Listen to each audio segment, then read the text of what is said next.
Buenas tardes, bienvenidos a la sesión informativa para la compra de viviendas asequibles de KCLB Affordable Home Ownership. Yo soy Alexis Alexander, seré su intérprete del inglés para la presentación y estaré haciendo la interpretación simultánea durante la presentación. Enseguida les informaremos cómo se pueden conectar para escuchar el programa en español. Si puede, por favor, mantener el micrófono apagado en mute durante la presentación. Lo apreciaremos muchísimo. Ahora el director ejecutivo Mike Gaillard se va a presentar y va a presentar al equipo también. Thank you. Good evening, everyone. My name is Mike Gilliard. I'm the Executive Director of the Kingston City Land Bank. Before we begin with the intros, I did want to thank everyone in several different ways. Thank you for your time this evening. Thank you for your time and your patience in going through this process. And thank you for your trust in our respective organizations. We're all working very hard towards a goal, but I feel in the spirit of a transparent relationship, unfortunately, many of you on this call and many others who registered will be disappointed. We ask that you not lose hope, and we ask that you not give up on this process. We only have 4 homes to sell currently. We will have more, and again, we will have more soon, and we thank you. With that said, I will go through introductions. I've already introduced myself. I'm also joined by Kyle Cohen, Development Project Manager at the Kingston City Land Bank, Nick Morrell, the Housing Program Manager at REPCO, and last but certainly not least, our intrepid community interpreter, Alexis Alexander. Thank you. And I'll just interpret the nice message that you said at the beginning. Yo soy Mike Gillard, el director ejecutivo del Kingston City Land Bank. Antes de todo, quisiera darles gracias a todos por su tiempo, por su paciencia y por su confianza en nosotros. Estamos trabajando duro hasta llegar a nuestra meta, pero en el espíritu de transparencia y la relación que tenemos de confianza, quiero decirles a los muchos que están conectados que algunos van a salir decepcionados de este proceso, pero pedimos que nos den el proceso o la paciencia y que sigan y no se den por vencidos. Ahorita solamente tenemos 4 casas de venta, pero vamos a tener más casas pronto, así que por favor no se den por vencidos. Tenemos también con nosotros aquí el gerente de proyectos de desarrollo, Kyle Cohen, y también Nick Morrell, el gerente del programa de viviendas, y Alexis Alexander, la intérprete comunitaria.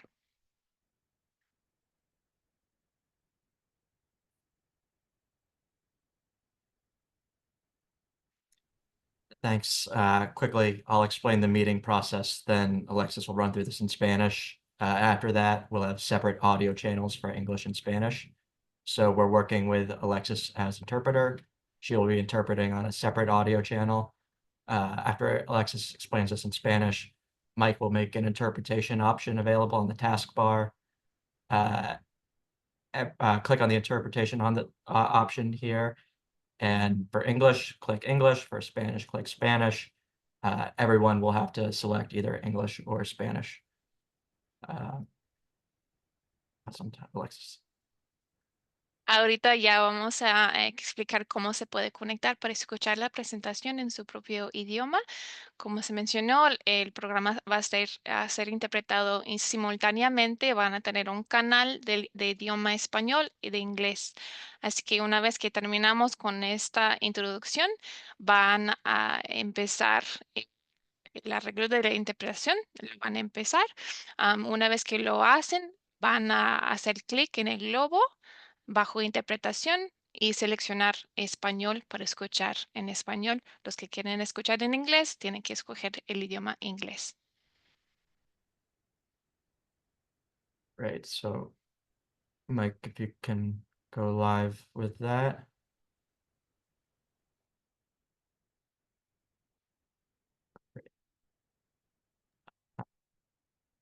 Did that work?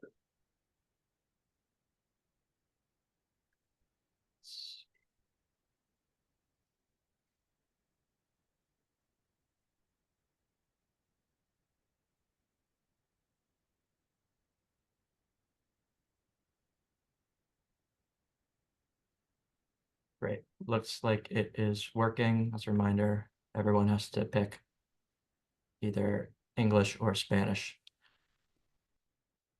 Okay, so as part of the interpretation process, we'll take a break, a 5-minute break every 30 minutes to allow Alexis to refuel. I'll be cutting in when it's time for those breaks. Hopefully we can get through the whole presentation before one of those breaks and before the Q&A. So in the chat, I'm going to put this in here again. We have a link to the presentation in Spanish if you'd like to download it and follow along.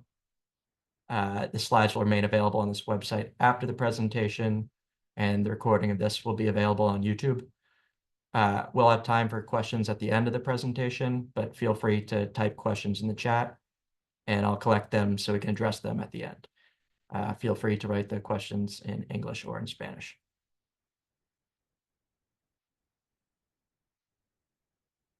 So following up on Mike's introduction, there are 2 organizations that you'll be primarily interacting with in the beginning of this process, and we'll be talking the most today. I thought it'd be helpful to just emphasize who we are and what we do. Mike and I are with the Kingston City Land Bank. We acquire, renovate, and sell the homes. We'll be collecting registrations, and we'll be conducting the lottery. Nick is with RUPCO. RUPCO provides home ownership counseling.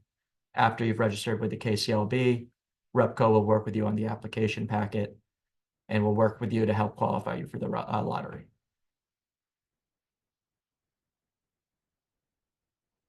In this session, we'll discuss what you need to know about the opportunity to own these 4 homes.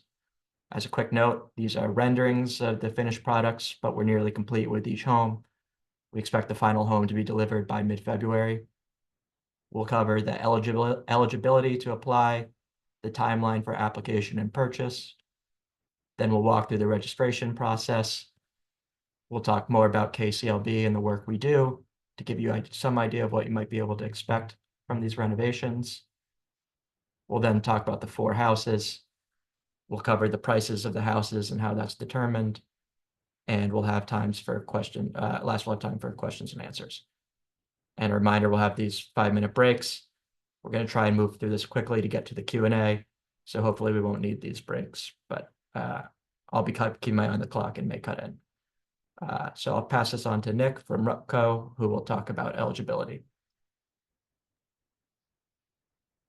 Good evening, everybody. Again, my name is Nick Morrell. I work at RUPCO, and I am a HUD certified housing counselor. So in this slide, we will cover qualifications and eligibility.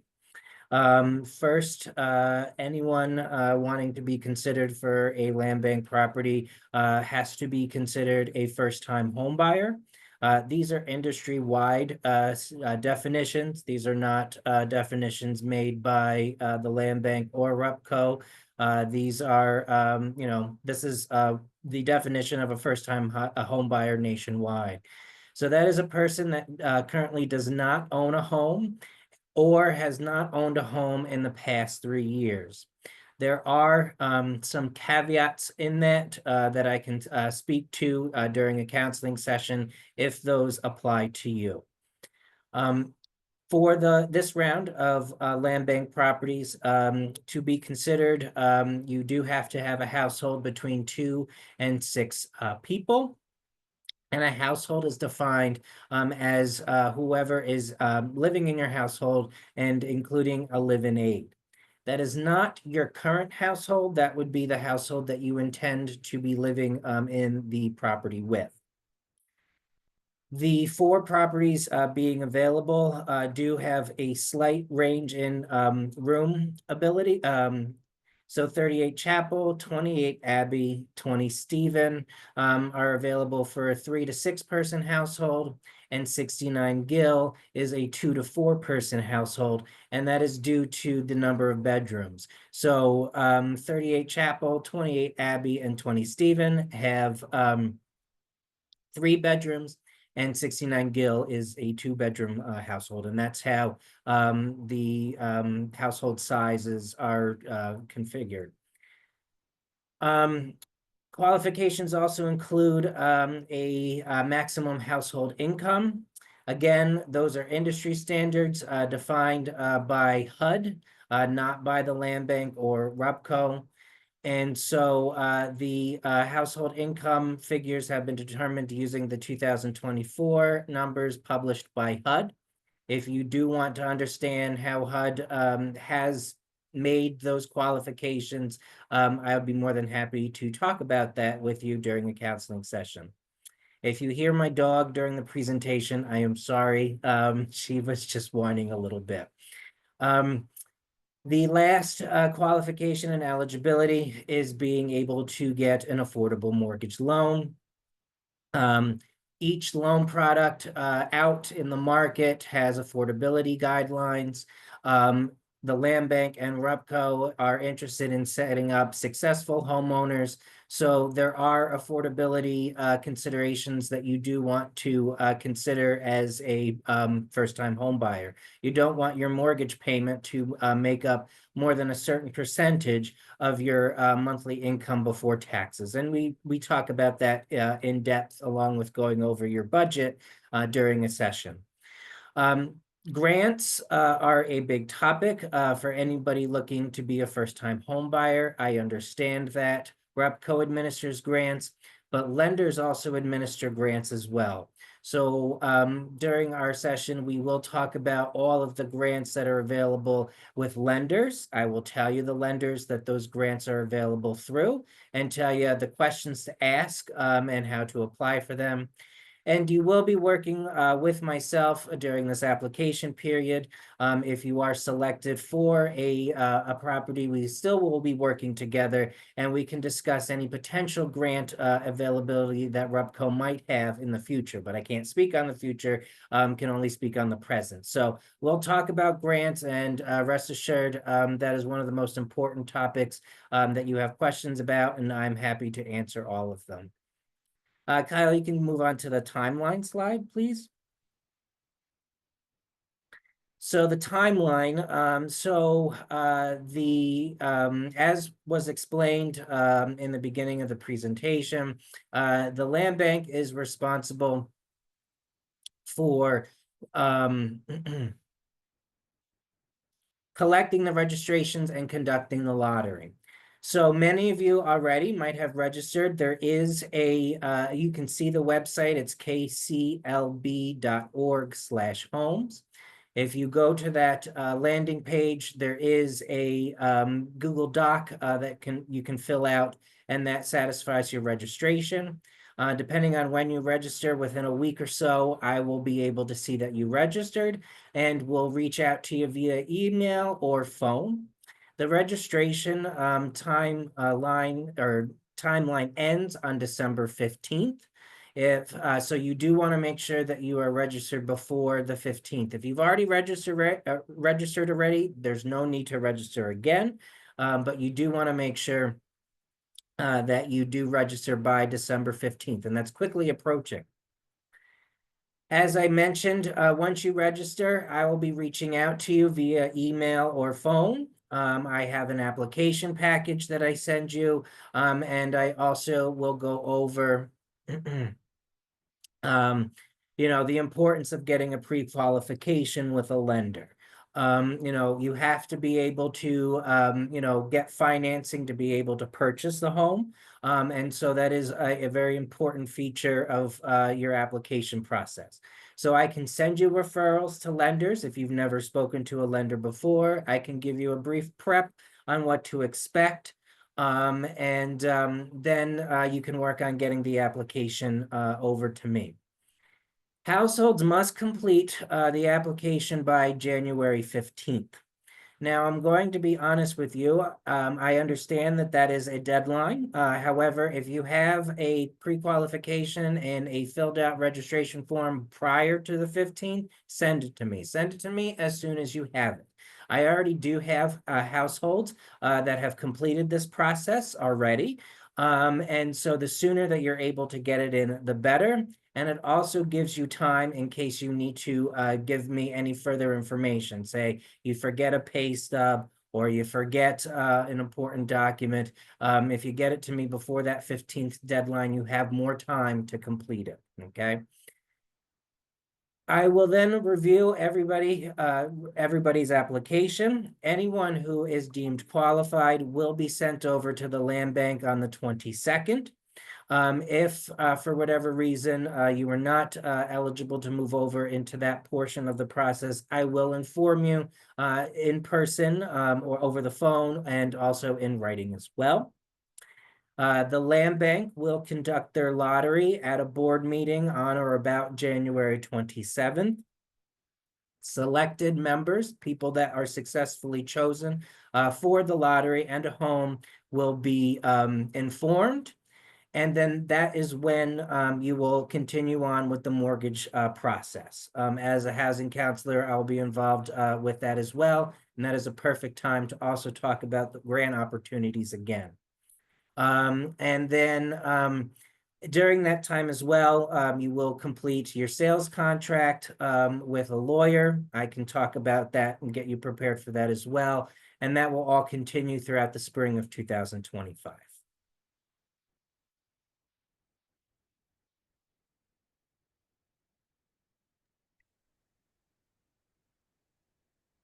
Thanks, Nick. Mike, I think you were gonna talk through this slide. Sure. Happy to. So as it shows on the screen here, their deadline for us to register, for you to register, as Nick said, as Kyle said, as hopefully I've said before, is December 15th of 2024. Our website is available in both English and Spanish. So that drop-down navigation that the arrow is pointing to is how you get there. Also on our website, hopefully some of you have seen, or all of you will soon see, the video walkthroughs of each of the homes. We did our best. Those videos were shot on November 1st, so it's much further along now. There are different documents as it relates to this campaign that also include the finished packages and everything else that we'll be talking through tonight. I will also add the YouTube video of this presentation. So if you missed it, or if someone you know missed it, please direct them to this page. And that's our registration process. It takes about 2 to 3 minutes in my estimate, and it's just the beginning.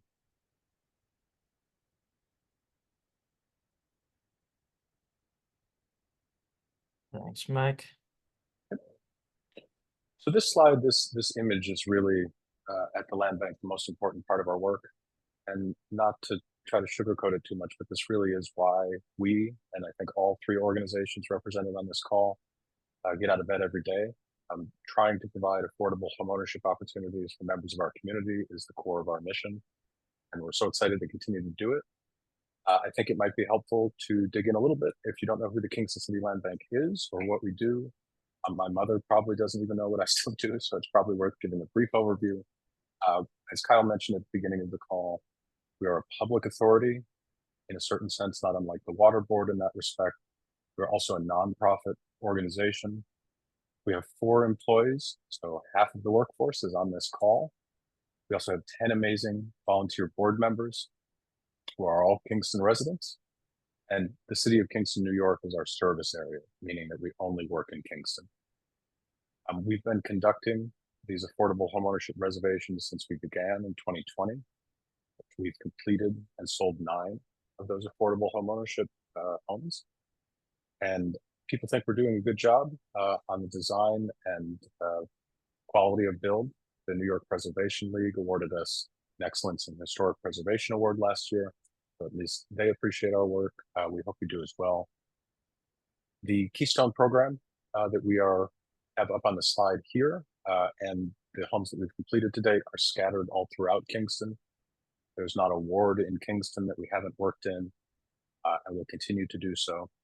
For this offering of 4 homes that we're selling, the green indicators on this map show that we have properties in the Pankaki neighborhood, in the Wilbur neighborhood, and 2 at 28 Abbey and 20 Stefan are located in roughly the Midtown neighborhood.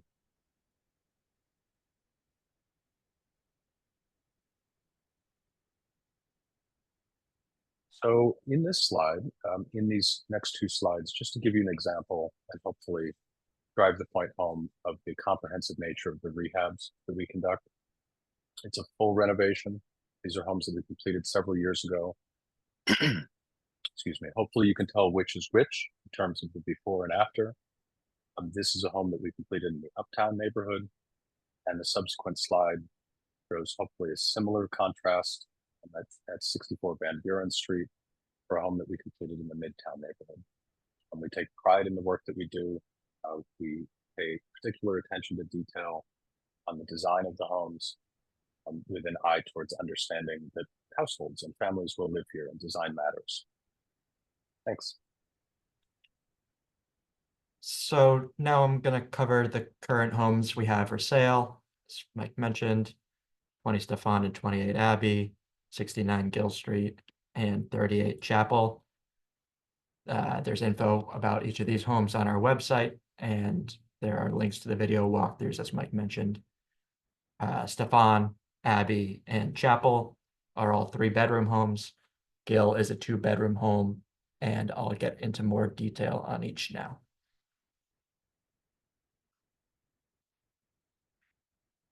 So this is 28 Abbey.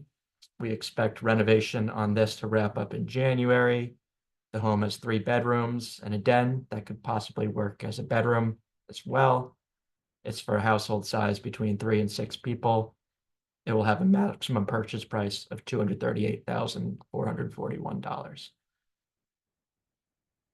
And here are the floor plans and a design mood board showing some of the finishes and appliances.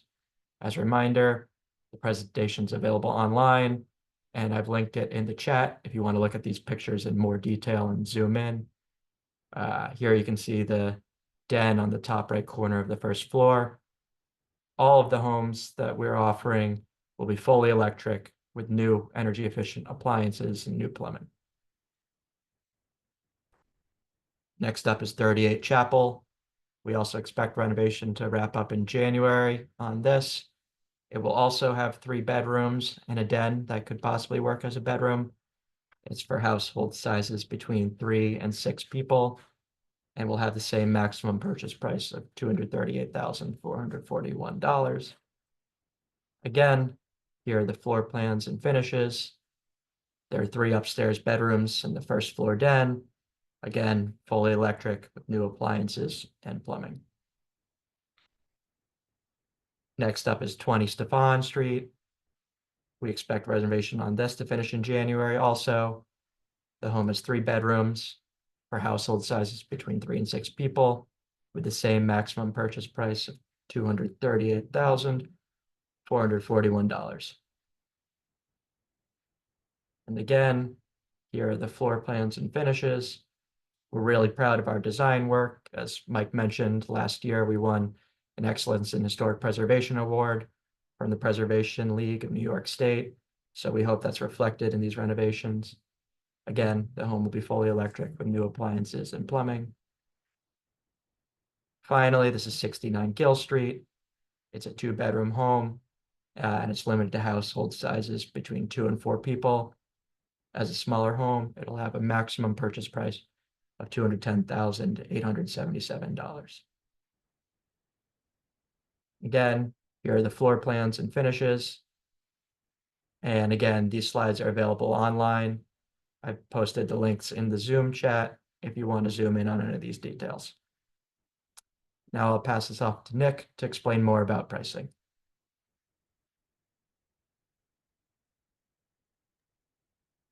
Thanks, Kyle. As was mentioned, the 3 properties that have the 3 bedrooms have a maximum cash purchase price of $238,441. The land bank, along with any other nonprofit housing provider, is all about affordability and putting you into a housing payment situation that makes sense and is affordable to you. So how the pricing is determined is based off of a number of things, such as your household income, grant availability, and eligibility. So you know what the maximum cash purchase price will be. However, if there is the ability to layer grants to the purchase, that purchase price could be lower. And that would be something that you would know prior to you signing a sales contract. The price is set based on the area median income and household size. So as mentioned a little earlier, HUD does determine the area median income. I can explain that to you, what that means if you would like. They base it off of household size. And then the pricing is based off of an affordable percentage of your income before taxes. The land bank does have mortgage commitments. They do have a requirement that this must be an owner occupied and primary residence, which means that you cannot rent that out. As a homeowner, you are free to sell your property. However, there is an affordability condition. That affordability condition is that the house must maintain affordability no more than 20% AMI above the initial sale. So I'm going to tell you what that means in layman's terms. Basically, if you have your income at the time of purchase, so in 2025, you'll know where your income falls in the area median income bracket. And then you are able to sell that home in the future 20% more of what your income area median income is at that time in the future. It can be a little confusing if you're not in the industry, and I understand that. I'd be more than happy to explain that to you. The guidelines are provided to you prior to close. I had mentioned a little earlier, we will meet. I encourage you to meet me in person. It's always a little bit easier to go through counseling in person. However, I get that, life happens and sometimes we can do this over Zoom, which is fine.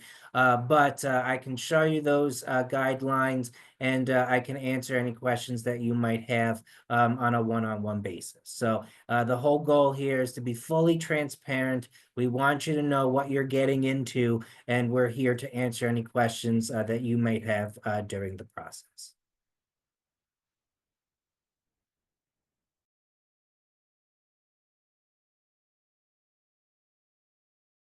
Thanks, Nick. So to remind you again, these are the next steps if you're interested in the houses. Register on kclb.org/homes, as Mike and I showed you earlier in the presentation, by December 15th. After you've registered on the KCLB website, Nick from Repco will send you an application packet, which will be due to Repco by January 15th, but try to get it in as soon as you can. We're just about at 30 minutes. So before the Q&A session, we're going to take a 5-minute break, and we'll be back for a Q&A session, but feel free to write questions in the chat in the meantime.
Great. Thanks, everyone, for your patience. I noticed a couple questions in the chat. Feel free to ask more questions in the chat, or you can use the raise hand feature in reactions on the taskbar if you'd like to ask a question directly. But I'll start off reading these questions and we can take turns addressing them. So the first question, it's a few questions. Will we be able to do some walkthroughs of the property if they are selected to buy the home in the lottery? Maybe I'll take that. We not done that in the past, but I do see the value in it. And I think sometimes it's because sites are still active, meaning under construction, and we have insurance restrictions and all sorts of other things. If selected for the lottery, I will personally take you through a walkthrough for the home. Will all the inspection reports be available to buyers? Great question. They are available in the city system. They're public documents. It's the end of the process of passing all of your inspections is the receipt of the certificate of occupancy, which all of these homes will have received. We have not made that level of documentation available before. Maybe Nick, you've dealt with this in the past, and there's an easy answer. And we're happy to work with people if they have concerns. So I'll chime in as much as I trust Mike and Kyle and their team. As a housing counselor, I cannot tell you the importance of getting a home inspection. It's so important that I'm going to make you sign forms about getting a home inspection. And I have seen things pass city code that are flagged on home inspections. So my point is that all of these homes are great. They're going to be inspected by the city, but you as a home buyer, as an educated home buyer, are going to want to get a home inspection. I can't stress enough the importance of getting one on your own, going on the home inspection, talking with the inspector. They will inspect parts of the house that you quite literally might never see again. It's a very important process, I would encourage everybody to do it. Will there be any way to estimate utility costs and taxes so people can budget accordingly? Taxes, I believe so. We have a fairly good track record of forecasting taxes, working with a homeownership counselor to convey that information to you. Utilities, Nick, you may have a rule of thumb as it relates to helping people budget for their utilities. You may not. Well, so every house is different. So knowing they had mentioned that everything's electric, so you can kind of get base ideas of what that utility payment would be.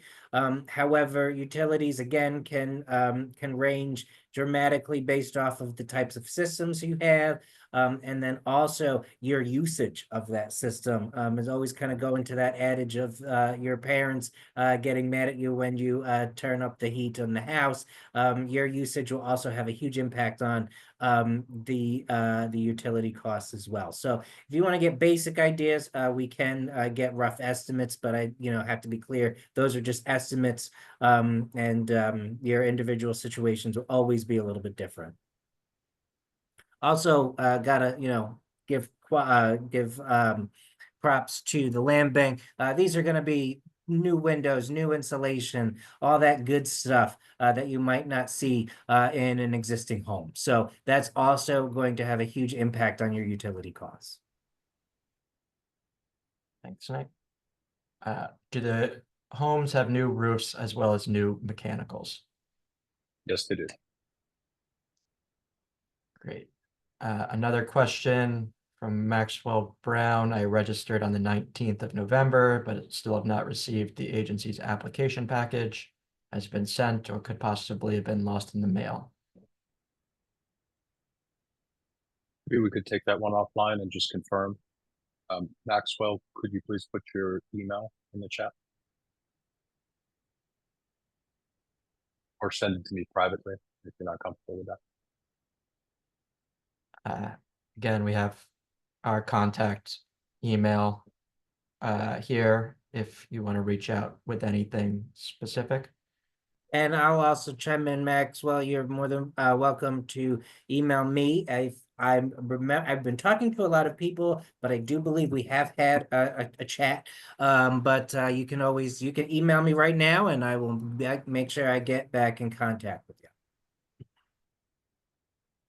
Similar to Erica has a similar question, same answer. You can reach out to either of us, but we will or put your email in the chat or email us directly if you'd like to.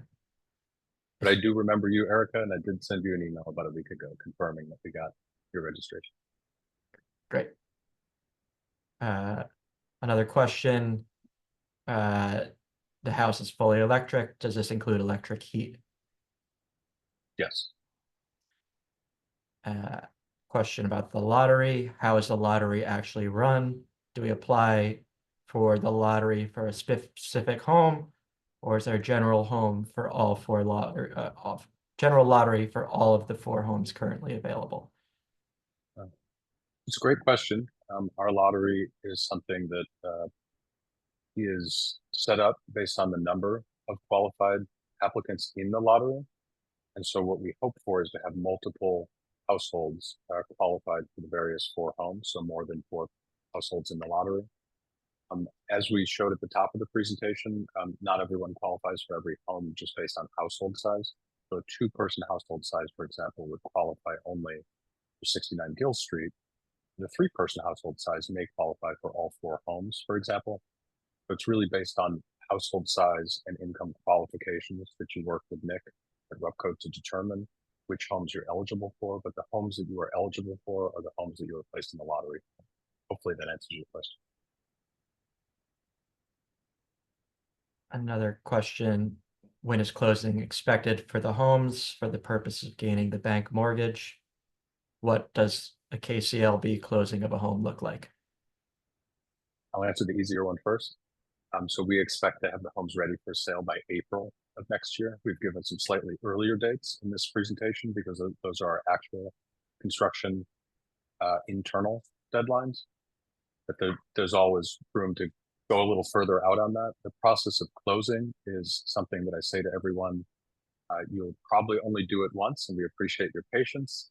And it does take around an average, I would say, around 60 days from the lottery to being able to close. It's a long process. It's somewhat arduous. It requires a lot of paperwork, but hopefully you're only doing it once. And thanks for your thanks. Another question on the cost of utilities. Is electric heat more efficient than natural gas? Fuel oil is very costly. Fuel oil is very costly. That's why we don't have a fuel oil system in any of these homes. I'm not an engineer as far as determining which is more cost effective. I don't know. The reason that we build to these standards is that in the state of New York, the belief is that it is the most energy efficient way to build. So based on the standards that we follow, it's believed to be the most cost effective and energy efficient.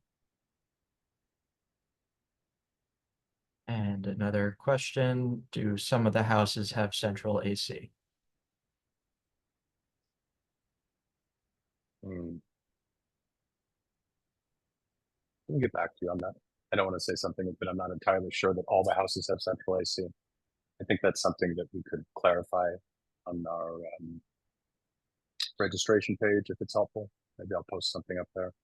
Let me review the plans and get back to you. Another question on electricity. Actually, Sorry. Let me take that back, Kyle. I'm sorry, I'm remembering that. Yes, they do. All the homes have central AC. Some of the early homes we did not, and that's why I balked at that. Ever since our first rehabs, we've always done central air conditioning, heating, and cooling. Thanks. And another question, does electric heat require a furnace type unit? Yes, I think it's actually a boiler. getting a little over my skis here with my descriptive terms. Hopefully that answers your question.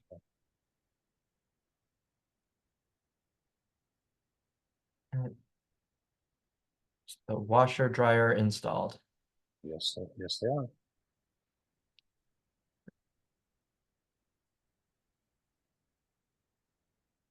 Looks like that's it for the questions in the chat. We'll give another minute or so if anybody wants to throw something else in there, but otherwise, we appreciate everyone joining us today. We want to remind you that the registration form is due on December 15th. You can go to kclb.org to fill that out. And yeah, thank you so much for joining. Thank you. Take care. Good night.